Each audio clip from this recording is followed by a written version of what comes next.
नमस्कार, स्वागत आहे मित्रांनो साईपूजा ऑटो कन्सल्टंटच्या पेज वरती।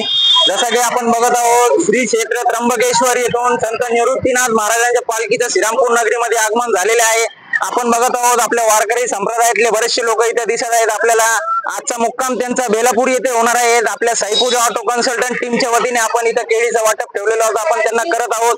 आपण थोडक्यात त्यांना विचारणार आहोत, आता पंढरपूरला गेल्यानंतर विठुरायांकडे ते काय मागणी करणार आहेत। माऊली, इथून तुम्ही पंढरपूरकडे चालला आहात, आता विठुरायांकडे काय मागणी करणार आहे यावर्षी?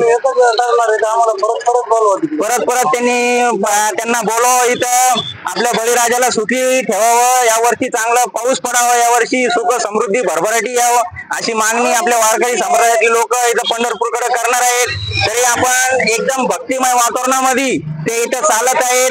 त्यांचे अजिबात त्यांना काही इजा नाही, त्यांना काही तकलीफ नाही, त्यांचं असं एकदम खेळीमेळीच्या वातावरणामध्ये ते चाललेले आहेत। एकदम काही प्रॉब्लेम नाहीये त्यांना। आजचा मुक्काम त्यांचा बेलापूर येथे करणार आहेत ते। आणि असंच आपण त्यांच्यासाठी एक थोडस आपण छोटे गाणी प्रोग्राम ठेवलेला होता। धन्यवाद।